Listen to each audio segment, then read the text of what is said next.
Hola, ¿qué tal? Soy Dora Villalobos Mendoza y esto es Ecos de Mirabal, periodismo con visión de género.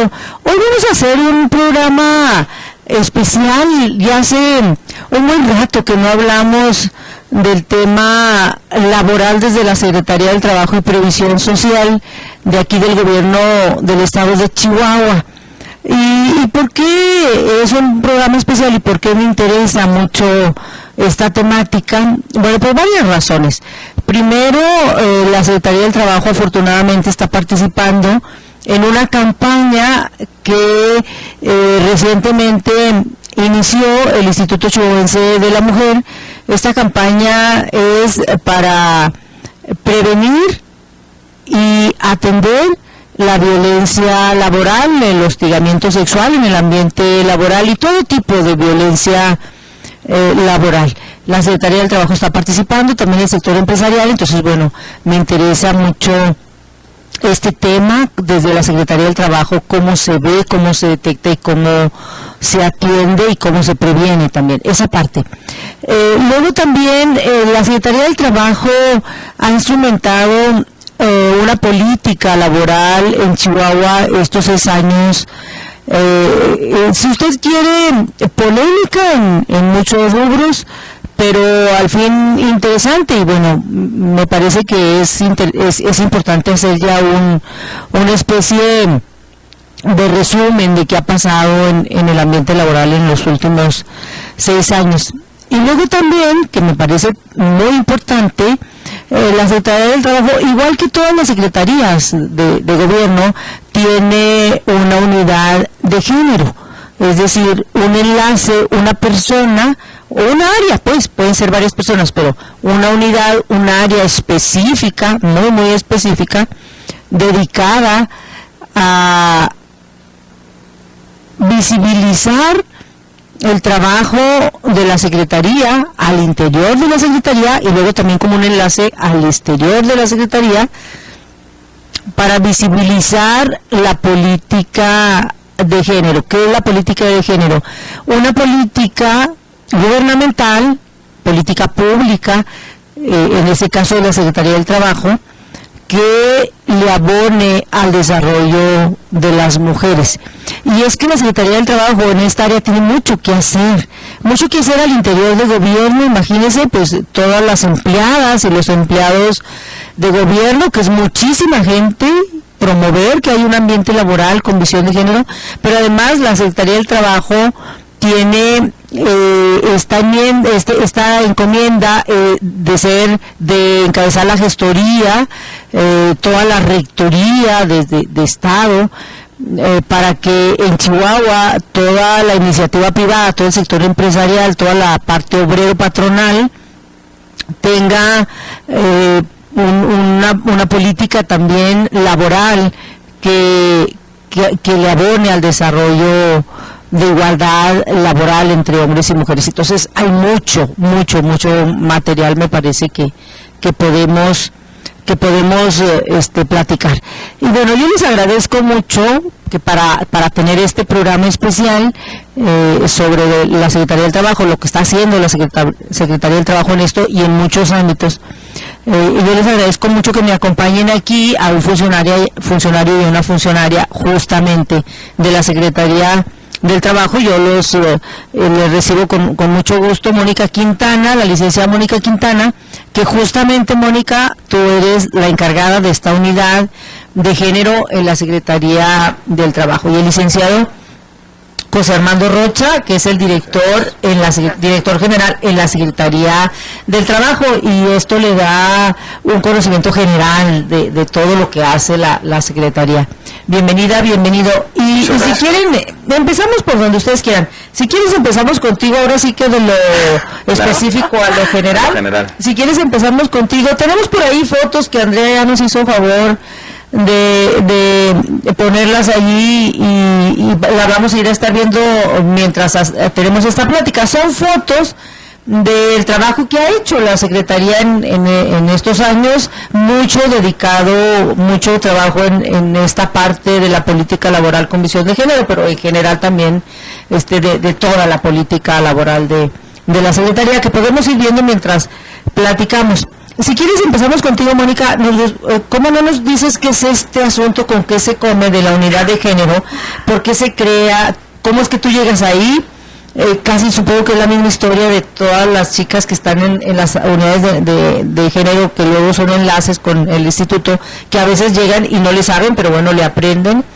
¿Cuál ha sido tu experiencia particular en esta unidad? ¿Qué tanto le han abonado esta unidad? ¿Qué tanto ha trabajado? ¿Qué tanto han avanzado al interior y al exterior también? ¿Por dónde va?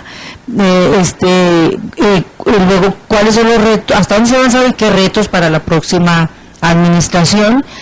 Toda la parte que a ti te toca, y luego a partir de ahí ya nos vamos introduciendo en el trabajo de la Secretaría, y luego ya nos vamos a lo más general que se está haciendo. ¿Les parece? Bienvenido. Y gracias. Y si quieres tú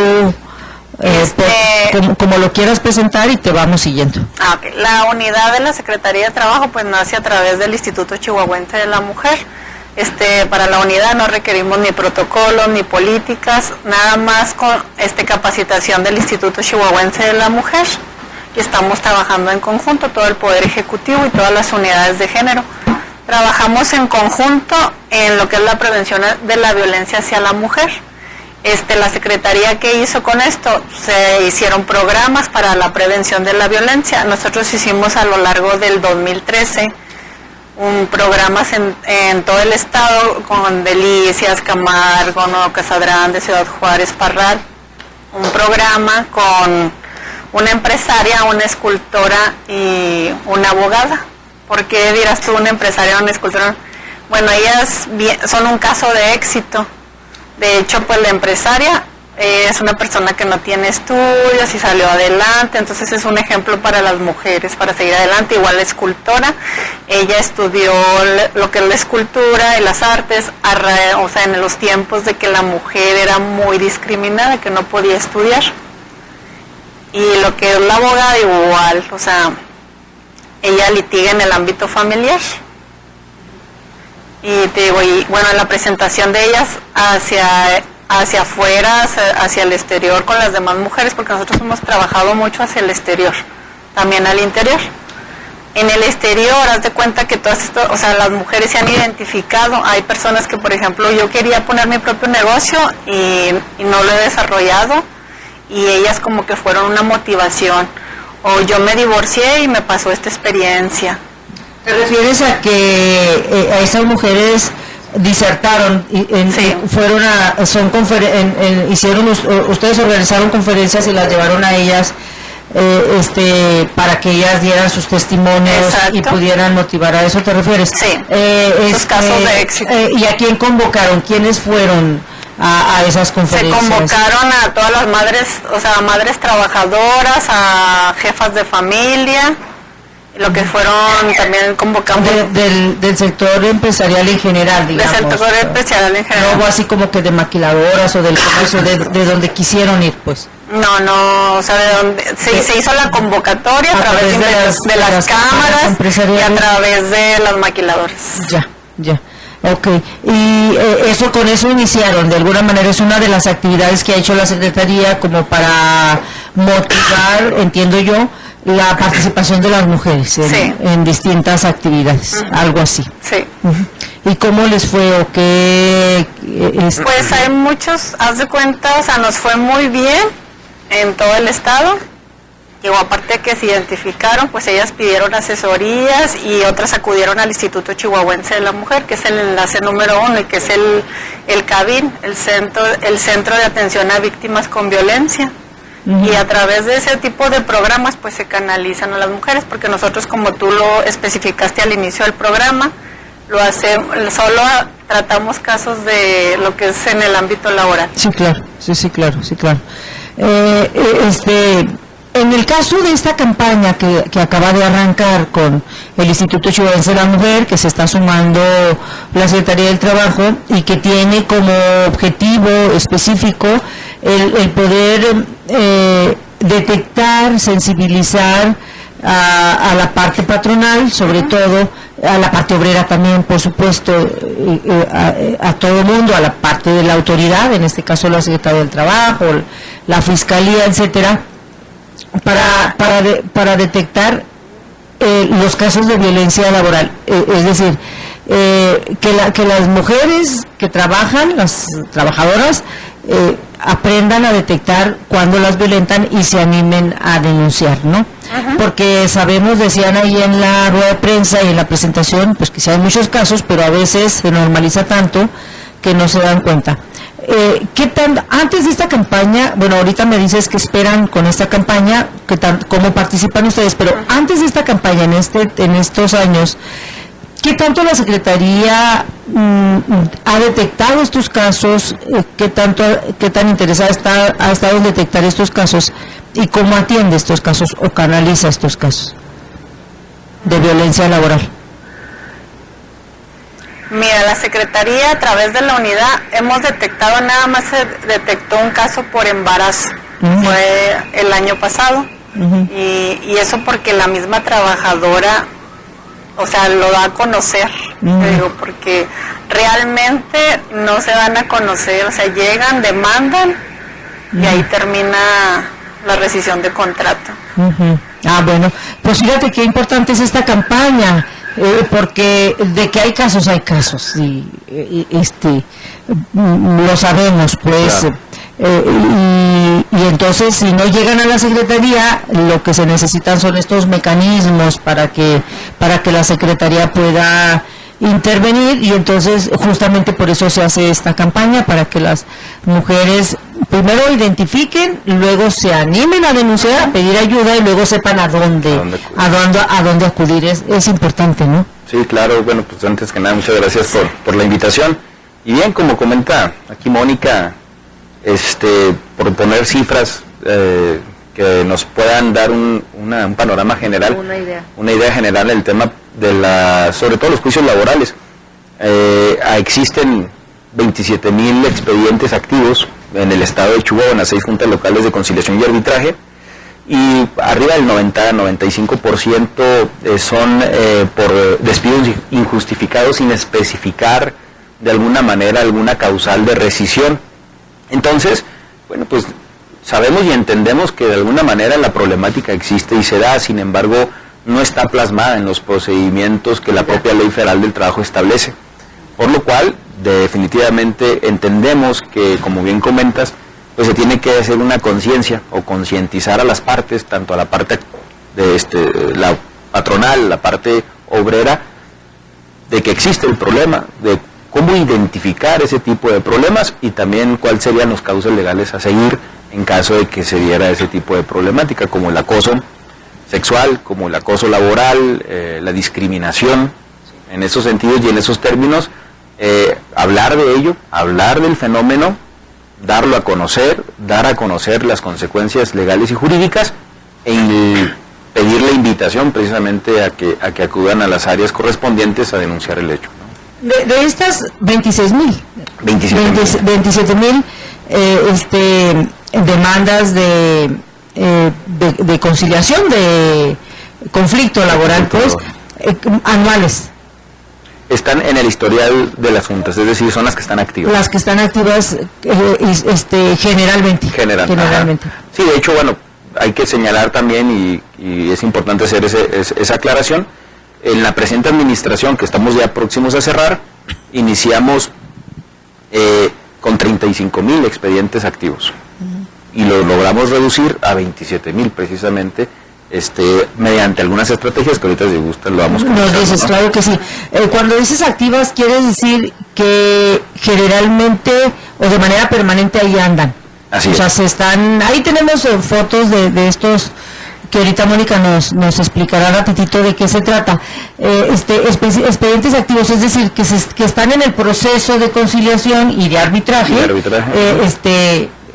permanentemente, pues. Así es. De estos 27,000 casos activos en proceso de conciliación y arbitraje, la Secretaría no tiene la manera de identificar, porque muchos han de ser, muchos de estos deben de ser de mujeres que no les queda más remedio la consecuencia sea el despido injustificado después de enfrentar violencia laboral, ¿no? Pero entonces, en ese sentido, ya en el proceso de conciliación y arbitraje, normalmente las trabajadoras no revelan esta causal.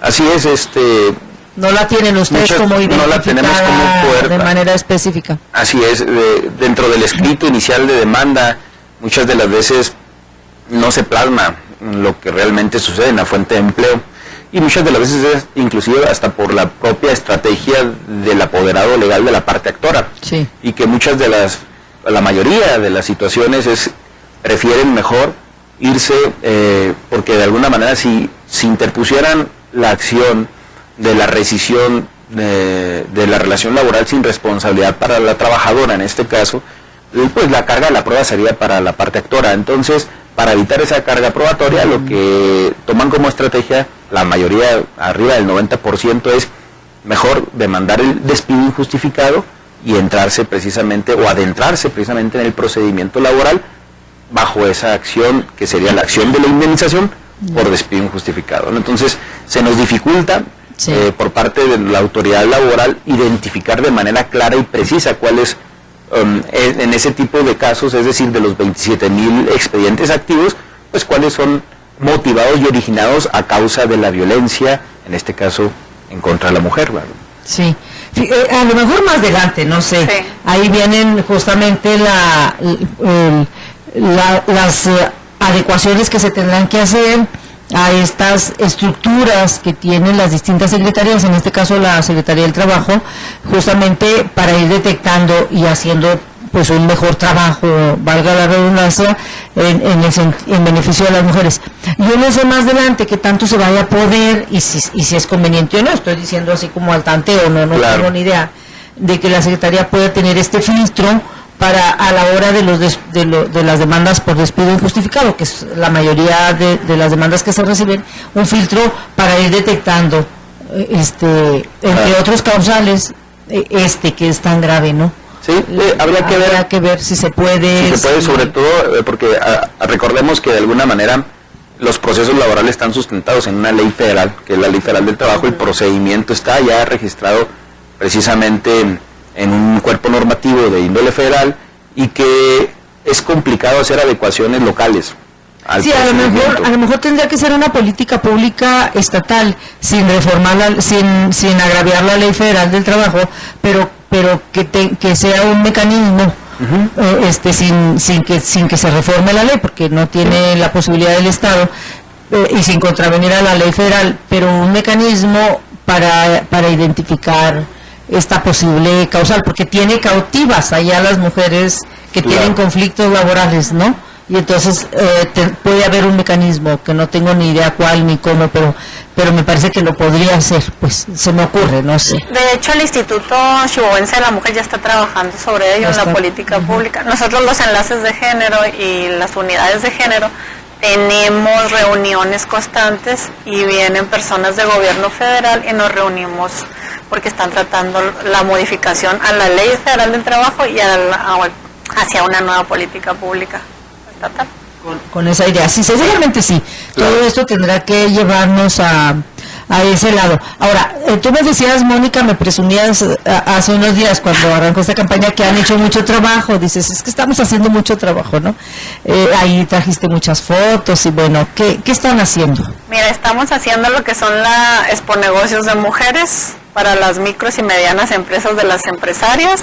Que era las fotos que se veían ahorita de los stands con cada una de las empresarias. A lo mejor nos pueden poner ahí otra vez las fotos al ratito, Alan, que ya llegó.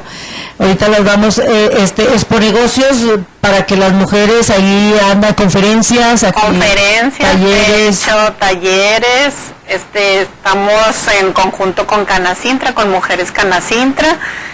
Y ese es un taller interno de masculinidades que tuvimos en la Secretaría de Trabajo. Tocan todos los temas, supongo, en estos talleres y en estas conferencias. Sí, es de sensibilización, haz de cuenta, todo el mundo dice masculinidades, ¿y eso qué es? ¿Con qué se come? Van a poner a los hombres a que hagan actividades de las mujeres. No, simplemente que cada quien tome su papel, porque yo pienso que en la actualidad las mujeres de hoy hemos tomado papeles que no nos corresponden. Ay, voy a diferir contigo, Mónica, vamos a entrar en una discusión. Pero qué bueno, de eso se trata, ¿no? Claro. Yo creo que las mujeres y los hombres no tenemos definidas las actuaciones. Me parece que las dos partes podemos hacer lo que querramos. Me parece que las mujeres no tienen definido, no deberían de tener definido un rol, y las mujeres tampoco tendríamos que bueno, yo voy definirlo. en esta parte, porque hemos dicho, porque han dejado de existir los caballeros, porque nosotros mismas lo hemos Es que no propiciado. tiene que haber caballeros. De que te abran la puerta. Yo no necesito que me abran la puerta, yo tengo mis manos. Me parece que te falta más capacitación de visión de género. Yo coincido completamente con me parece. Definitivamente el papel, al final del día los roles son asignados de manera estructural. Exacto, y lamentablemente, exacto. Porque al final del día el ser humano como tal tiene la posibilidad de desempeñarse, de actuar conforme a lo que él quiera, crea, él busque conseguir, etcétera. Entonces no podemos limitar ninguna actuación por el solo hecho de ser sexo masculino o sexo femenino, definitivamente. Y eso, de alguna manera, hemos ido caminando poco a poco en las sociedades, nos encontramos con atavismos, con ataduras todavía que no nos permiten. Y el tema que mencionaba ahorita me gusta mucho, el tema de masculinidades, porque al final del día me doy cuenta de que como hombre, como persona, tengo una carga que la propia sociedad se ha encargado de hacerme, y que muchas de las veces nosotros como hombres pues sufrimos más infartos, por ejemplo, por esa carga de presión o esa presión de que soy el proveedor, etcétera, ese rol que definitivamente no tiene por qué ser, o que en un momento determinado por el solo hecho de ser hombre no me cuido o no voy al médico, etcétera. Entonces no puedes llorar, no puedo llorar. Tienes que ser bien hombre. Así imagínate la represión enorme por no poder llorar. Yo creo que esa es me parece que esa es la carga más fuerte. El no poder expresar emociones, sentimientos de dolor, de tristeza, de inseguridad. Todas las emociones, no nada más las buenas, también estas malas, la represión gruesísima de los hombres, ¿no? Y que tenemos que ir avanzando, y que de alguna manera, ahora sí que como un ejemplo que normalmente doy en la cátedra de la Universidad Autónoma de Chihuahua en relación al tema de igualdad de género, yo les pongo el ejemplo, y hablando específicamente del tema de masculinidades, que hay legislaciones, en este caso estatales, que prohíben a la mujer trabajadora dar de alta a su marido en su instituto de seguridad social. Y digo, bueno, ¿pero por qué? Porque al final del día no es porque pues se tenga menos derechos de la mujer, sino al contrario, sino más bien es porque el marido le fue asignado un rol de proveedor y por ende no tiene por qué tener seguridad social a cargo de la mujer, cuando la mujer trabajadora y el hombre trabajador en igualdad de circunstancias pagan lo mismo.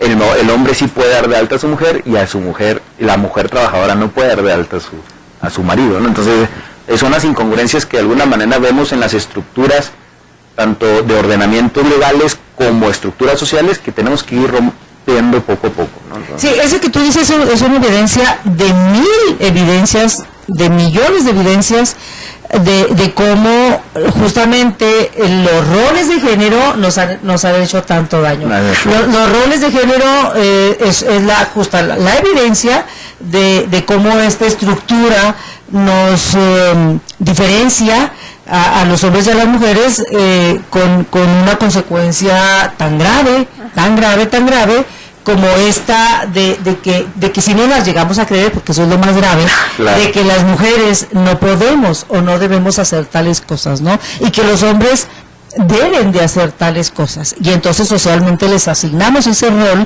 y entonces obviamente, como es un tema cultural, los hombres se creen que deben de tener ese rol, y las mujeres nos creemos que debemos de tener ese rol de reinas que nos abran la puerta. Tenemos que acabar con eso, ¿no? Entonces es muy complicado, pero es padrísimo, muy interesante, muy emotivo, es apasionante. A mí me da mucho gusto que tú estés dando esta clase, porque se hablaba mucho de que ya iba a entrar a la currícula universitaria, ya entró el tema, a la currícula, a la materia de igualdad de género, y me emociona mucho cuando los hombres dan esta clase.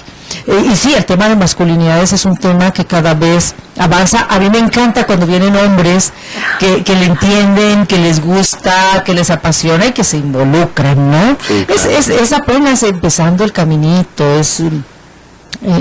falta mucho, pero bueno, el asunto es centrarle y la Secretaría del Trabajo a mí me parece que tiene mucho que hacer, y sobre todo porque recordemos que el tema laboral es un tema muy sensible, tiene muchas aristas, tiene un ingrediente muy importante que es el tema social, es un ingrediente que está pues o que se puede dar y que de alguna manera esto puede desencadenar, ya sea de manera positiva o negativa. Recordemos, por ejemplo, dependiendo de cómo esté el ambiente laboral en alguna entidad, es la oportunidad de inversión o la atracción de inversión. En el estado de Chihuahua, ahorita más que nunca existe un pleno empleo, ciertamente. Estamos hablando de 833,000 empleos registrados ante el Instituto Mexicano del Seguro Social, que el siguiente paso que viene precisamente es el tema salarial, que hemos quedado a deber un poco y que de alguna manera ya se han dado algunos destellos de inquietud respecto al reconocimiento del ingreso de los trabajadores y las trabajadoras. No hemos avanzado gran parte ahí, ¿verdad, licenciados? Hemos tenido ahí algunos... Hay algunas áreas, ¿verdad? Algunos sectores de oportunidad, ¿verdad? Sí, y bueno, hemos avanzado en el sentido... la aeroespacial. Pero sí hemos avanzado en qué sentido, en que hubo una modificación no hace mucho, precisamente a raíz de este análisis que se hizo en relación a la Constitución Política de los Estados Unidos Mexicanos, se reformó nuestra Constitución y se le quitó al salario mínimo ya ciertas ataduras que ya tenía históricamente. Se desvinculó el salario mínimo a los diferentes ordenamientos legales, que obviamente queda pendiente el tema estatal. La reforma constitucional da de plazo a que los estados y los municipios llevemos a cabo adecuaciones en un año, entonces ha ido avanzando. ¿Tú crees que esto sí nos va a llevar en términos prácticos a que el ingreso pueda mejorar? Yo creo que sí. ¿Tú crees que sí? Porque, sí, a ver, explícame eso. Sí me interesa mucho porque no le sé tanto. Sí, porque si no se hubiera dado este paso, automáticamente el salario mínimo no podría tener un avance conforme a lo que se pretende que se vaya avanzando. ¿Por qué? Porque al momento de impactarse un aumento al salario mínimo de manera considerable, tenía un impacto inflacionario. Sí. Entonces, al quitarle ese fenómeno, ahora sí que ya no hay excusa ni pretexto para que los factores de la producción y gobierno nos pongamos de acuerdo e ir inyectándole precisamente el reconocimiento salarial a los trabajadores y las trabajadoras. Antes no se podía, porque existía no era pretexto, al final del día realmente era algo cierto. Pero ¿por qué ya no impactaría a la inflación ni antes? Porque al momento de que modificas el artículo 25 y el 123 y el 41 de la Ley Federal del Trabajo y creas una unidad diversa al salario mínimo, a una unidad de medición y actualización se le llama, y esta viene a sustituir al salario mínimo en todos los ordenamientos legales, el salario mínimo queda libre, queda desatado. ¿Cómo es esto? La unidad de medición y actualización es una unidad técnica de medición donde viene o va a actualizarse conforme al índice de precios al consumidor. Y quitas al salario mínimo. ¿En qué quitas al salario mínimo? En lo referente que nada tenga que ver con el salario mínimo, como por ejemplo créditos. Caemos en el absurdo de que los créditos hipotecarios, en este caso de Infonavit, ISSSTE, que ya no están así, pues que se prestaran veces salario mínimo. Entonces caemos en el absurdo de que la propia clase trabajadora que tenía un crédito de casa, pues estaba en contra de que aumentaran el salario mínimo porque iba a aumentar su deuda. También caímos en el absurdo de que las actualizaciones, multas, recargos eran veces salario mínimo. Al quitarse esto, tanto las multas, actualizaciones, créditos, recargos, se le va a quitar ese ingrediente y que ya no va a tener ese efecto que acabo de mencionar. Al momento que ya tengamos completamente recorrido todo lo que se pretendió en esta reforma constitucional, pues si existe un aumento considerable al mínimo, va a ser única exclusivamente para el ingreso del trabajador, quitando fuera, o dejando fuera, perdón, a todo lo que no tenga que ver con el salario mínimo, como este tipo de situaciones como los créditos, multas, actualizaciones y recargos. Y obviamente ya con eso ya no vas a tener ese efecto dominó que se tenía con el aumento al mínimo. Ya. Entonces, básicamente es eso. Claro, una vez hecho esto, ya lo que sigue es precisamente empezar a ver cuál va a ser el aumento gradual del salario, tomando en cuenta el tema de la productividad, el tema del ingreso económico o del ingreso per cápita, no es el ingreso per cápita, no es la utilidad de la propia empresa, y empezar a ver esquemas que hagan ganar a la empresa, pero que también sea con reparto de dividendos hacia los trabajadores, ¿no? Ojalá que el sector empresarial, yo supongo que sí, pero ojalá que lo entienda y seguramente en la medida en que le beneficia, pues lo hará, ¿no? O sea, la parte patronal siempre es como muy práctica, ¿no? Me conviene, aumento el salario, no me conviene, pues no lo aumento, etcétera. Claro. Ojalá que sí funcione. En lo que tú andas haciendo, Mónica, ¿qué más? ¿Cómo les ha ido? ¿Qué retos ves tú? ¿Para dónde nos tenemos que ir? ¿Cómo visualizas los pendientes que van? Son unidades, hay que decirlo, que tiene el gobierno del estado y que el instituto promovió, el Instituto Chihuahuense de la Mujer en todas las secretarías de gobierno con la finalidad justamente de ir sensibilizando, concientizando a las secretarías para que vayan haciendo política pública que beneficie a las mujeres. Entonces también están empezando, va a ir de poco a poquito, pero el hecho de que estas unidades ya operen, de que estas unidades ya empiecen a hacer chamba, pues ya es mucho. Pero obviamente los retos, lo que se queda pendiente y lo que viene es enorme. ¿Por dónde crees tú que ya estás ahí adentro y que le empiezas a saber al caminito? En cuestión de prevención de violencia hacia la mujer. Eso es lo que hemos trabajado a lo largo de esta administración. El próximo reto es detectar, por ejemplo, esta campaña de acoso sexual laboral va en cuestión de detectar las demandas, en cuestión de que ya ahora sí se haya una definición de cada demanda, que tengamos estadísticas, porque no las hay, la verdad. ¿Sí te parecería que también coincides en que la Secretaría del Trabajo sí tendría que detectar estos casos para poderlos apoyar, pues, o canalizar. En este caso, ¿no? Sí, me parece esta campaña que no te cueste trabajo ir a tu trabajo, que es además muy atractivo el eslogan, me parece que tendrá que dar, también se está empezando con esta parte, porque el instituto le ha apostado mucho, con mucha razón, a detectar y atender la violencia familiar, ¿no? Esta violencia de pareja, que es tremenda, que es gravísima, muy grave. Hay que darse la vueltecita al Centro de Justicia para Mujeres o al CABIM para ver la cantidad de casos, la cantidad de mujeres que van a solicitar atención y que no se dan abasto estos centros de atención. Pero entonces el instituto dice, tenemos que seguir avanzando. ¿Qué sigue? Pues esta otra violencia, porque hay tantas violencias, esta otra violencia que es la violencia laboral, que igual que la familiar antes la teníamos tan normalizada, ¿no? Tan normalizada, y en este caso esta violencia laboral tan normalizada, ¿no? Entonces hay que hacer mucha chamba ahí. Este asunto a mí me llama mucho la atención, esta violencia tan sutil, que todas la hemos padecido, yo estoy segura, que en cierto grado y en algún momento, sobre todo cuando está una muy joven, muy jovencita, ya cuando te haces más vieja ya te respetan más, pero cuando estás muy jovencita, luego los colmilludos, que tus jefes, tus superiores, que te tratan de mi reina, de linda, de bonita, como si fueran amables, ¿no? Como cariñosos, y es una falta de respeto. Es decir, a las mujeres tenemos derecho a que nos traten por nuestro nombre, con mucho respeto, que se dirijan a nosotras con esta con palabras que no tienen que ser un rollo personal, o sea, que de manera institucional, pues, ¿no? Y bueno, hasta el acoso sexual, que es desde ese que parece sutil hasta el que es francamente agresivo, ¿no?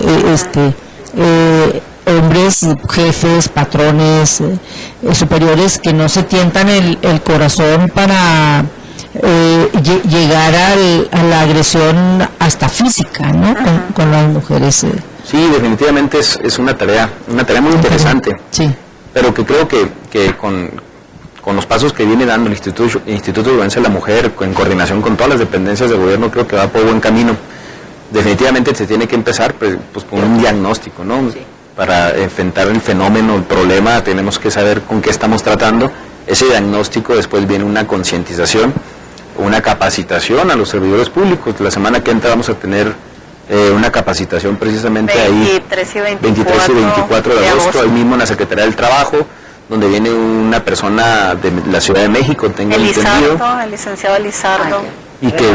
Así es, y que viene a platicarnos precisamente de esa temática, y que, bueno, las dependencias tenemos que estar atentos, y no nada más las dependencias, también se está invitando a las cámaras empresariales y a los organismos sindicales para tomar este tipo de cursos, capacitaciones, que entendamos cuál es el fenómeno, la problemática, y que de alguna manera aprendamos a detectarlo, y obviamente también aprendamos a proponer medidas de solución, que eso también va a ser interesante, porque bueno, pues estar capacitando a la Procuraduría de la Defensa del Trabajo, a la Inspección Local del Trabajo, para que en un momento determinado ellos, que son la gente operativa y que de alguna manera tienen un contacto directo con el usuario, sepan detectar y canalizar. Eso es básico, ¿no? Entonces, definitivamente creo, o estoy seguro, que con este tipo de acciones vamos por buen camino, y vamos a empezar a tener resultados prontamente, ¿no? Entonces eso es fundamental. Sí, vamos a ir a un corte y regresando nos vamos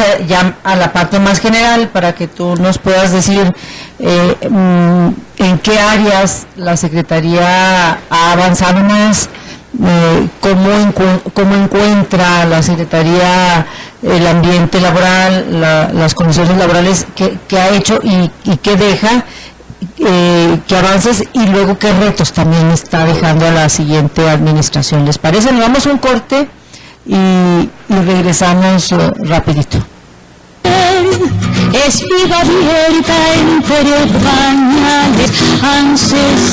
Regresamos, estamos en Ecos de Mirabal. Estoy platicando con Mónica Quintana, ella es la encargada de la unidad de género en la Secretaría del Trabajo y Previsión Social, y también con el licenciado José Armando Rocha, él es el director general ahí en la Secretaría. Y bueno, pues estamos hablando obviamente de la política pública con visión de género que se está haciendo y se debe de hacer en la Secretaría del Trabajo, pero a mí me gustaría en esta segunda parte, que ya nos queda muy poquito, hablar en general de lo que ha hecho la Secretaría del Trabajo y de lo que deja también pendiente. ¿Te parece, licenciado? Sí, claro que sí, con todo gusto. Bien, como bien comentan, el tema laboral en la presente administración ha tenido un papel muy importante, a diferencia de otras administraciones. Me atrevo a decir que a nivel nacional el gobernador le ha puesto mucho interés.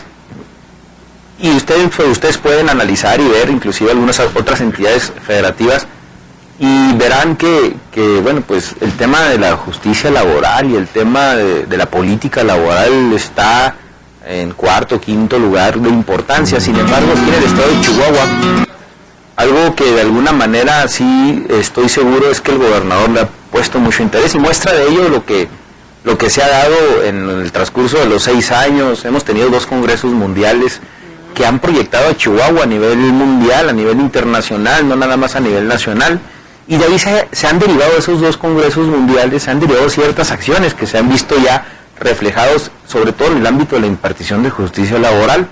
Uno de ellos que es palpable y se ha visto es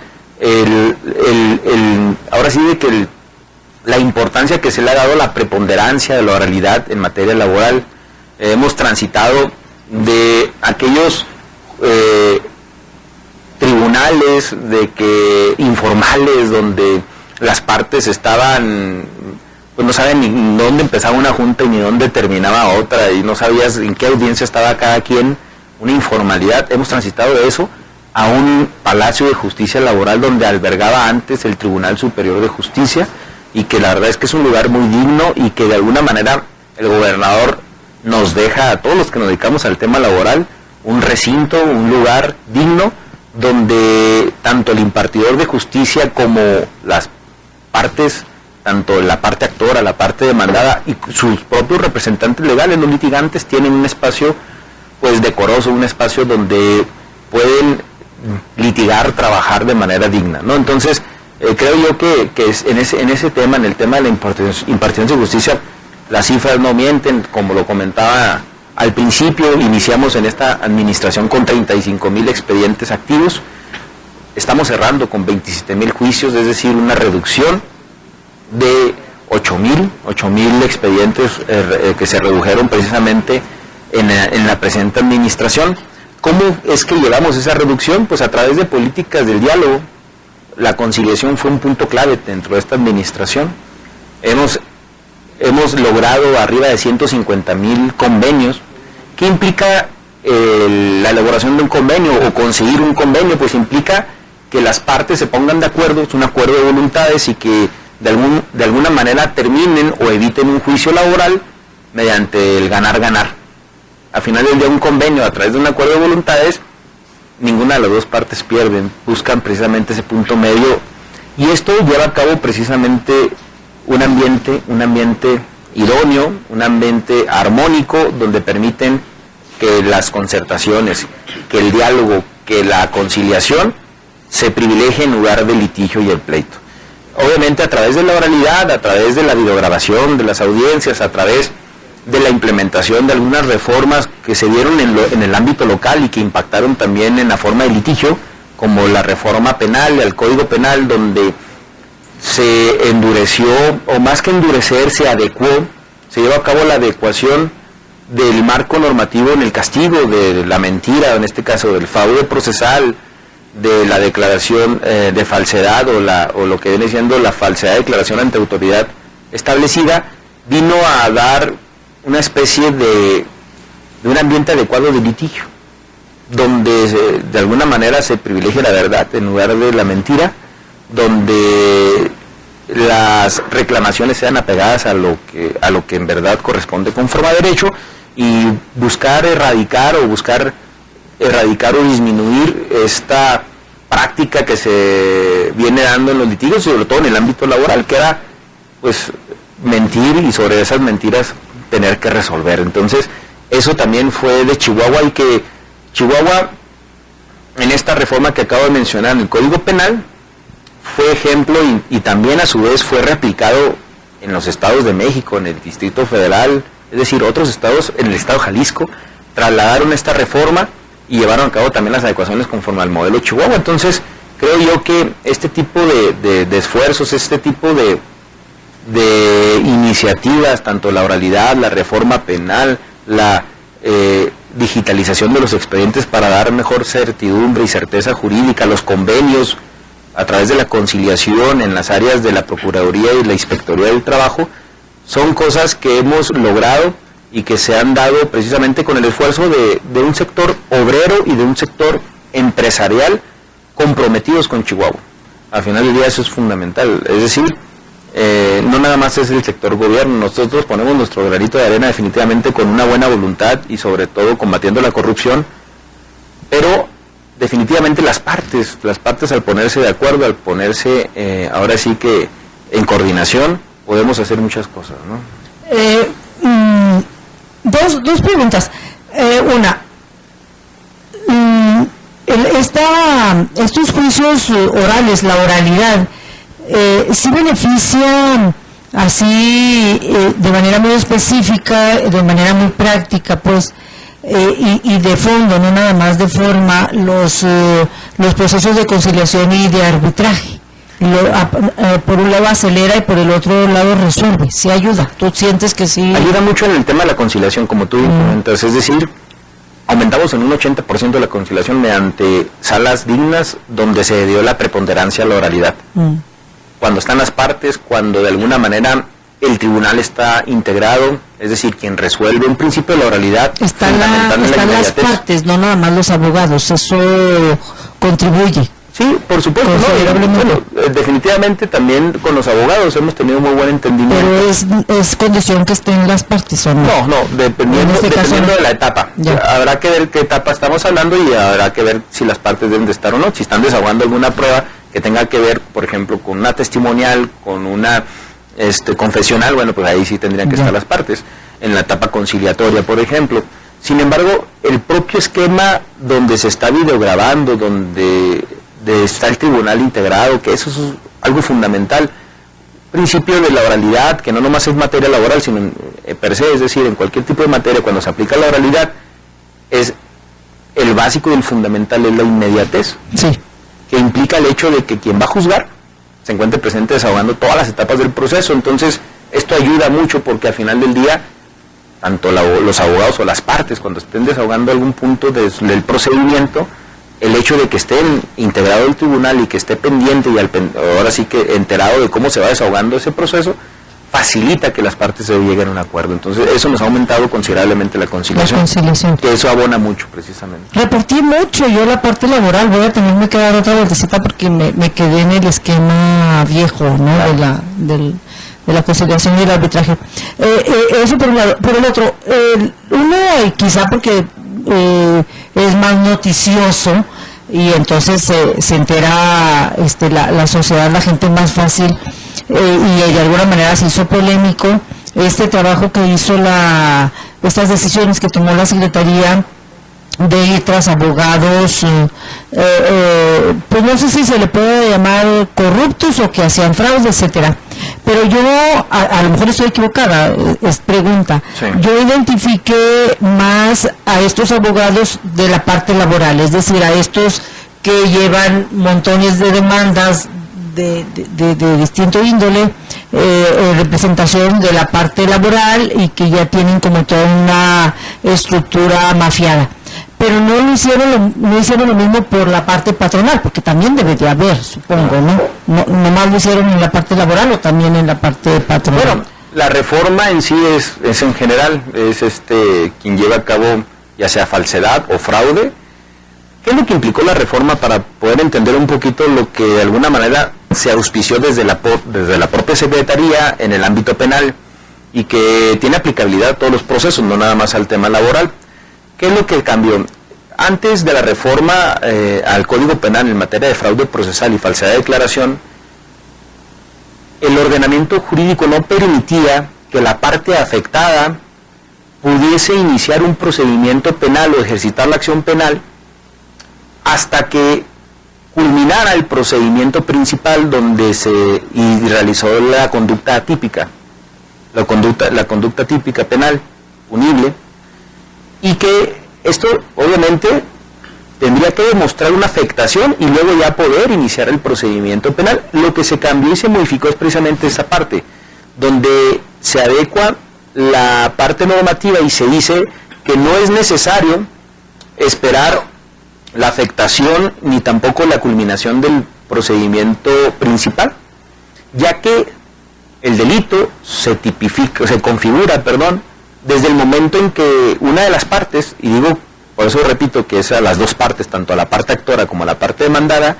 lleva a cabo precisamente la conducta que se está castigando, es decir, que mienta o que realice actos inherentes a conseguir una ganancia y que son indebidos, como un fraude procesal. Es entonces que a llevar a cabo esta adecuación, de alguna manera pones un piso parejo en la forma de litigio, ojo, nunca en el sentido de tratar de cambiar el sentido social que al final del día el propio artículo 123 constitucional, así como la propia ley reglamentaria, que es la Ley Federal del Trabajo, le dan al tema de las relaciones laborales. El objetivo primordial es en el litigio que ninguna de las partes pues cuente con esquemas donde se permitan abusos, pero manteniendo precisamente esa protección social hacia la clase trabajadora. Es entonces que de alguna manera existen algunos procesos penales derivados precisamente de conductas que se consideran constitutivas de delito y que al final del día la Secretaría del Trabajo no es su papel ni tampoco tiene pues la atribución, pero al final del día pone el conocimiento de aquellos asuntos que la propia Secretaría considera de conductas delictivas, sino que también las partes hicieron valer y lo pusieron del conocimiento del Ministerio Público y a su vez pues ejercitar la acción penal, ¿no? Algunos de esos casos llegaron a sentencias, sí terminaron en sentencias. Tengo, que yo recuerde, estamos hablando de aproximadamente como 4 o 5 sentencias, que en este caso uno de ellos fue un juicio abreviado, otro de ellos fueron lo que viene siendo criterios de oportunidad, donde precisamente llegaron a un acuerdo y que se cumplimentó, pero sí hubo una sentencia, en el juicio abreviado, una sentencia condenatoria. Condenatoria, sí, cuando hay abreviado necesariamente tiene que ser condenatoria. Sí, es interesante y seguramente habrá chance de poder detallar mucho estos cambios. Quizá esto fue lo que más llamó la atención, claro, pues porque no es nada común que a un abogado se le lleve a la justicia penal por andar haciendo fraude laboral, ¿no? Delincuencia en el ámbito laboral, ¿no? Se nos fue el tiempo. Yo les quiero agradecer, se va muy rápido, yo les quiero agradecer mucho, Mónica, José Armando, esta plática así como muy general, pero me parece que vale la pena, me parece que se quedan muchos pendientes, particularmente en el tema de género. Me da gusto que la Secretaría le esté entrando, me parece que es una parte a la que le toca mucho trabajo, me parece que el instituto, con esa rectoría que tiene, tendrá en la próxima administración que empujar mucho para que todas las secretarías, a todos les toca hacer mucho trabajo en el terreno de género para que avancemos las mujeres, y la Secretaría del Trabajo no es la excepción, ¿no? Entonces se quedan retos, se quedan pendientes, pero de entrada me da gusto que haya quien de entrada interés, ¿no, Mónica? Sí, porque no es cualquier interés. Cosa estar en esta unidad. En tu caso yo te felicito, pues porque me parece que todas las mujeres que le entren y que tienen interés y que quieran aprender, y en tu caso pues con más ganas, porque no es común ni es tan fácil que los hombres, los abogados y quien sea, cualquier profesionista le quiere entrar a aprenderle, a entenderle y a socializar esto, ¿no? Yo les agradezco y bueno, pues seguiremos, nos tenemos que ir. Muchísimas gracias. Gracias nos vamos a ti por la invitación. Al contrario, nos tenemos que ir. Muchísimas gracias, se nos fue el tiempo. Muchísimas gracias al personal técnico que hace posible la transmisión, a Jaime que nos hace el favor de camarear. Muchísimas gracias allá adentro a los compañeros, a Alan, a Dani, a Ana Laura, a Viviana en la producción, y a usted que nos sigue en Ecos de Mirabal. Hasta la próxima.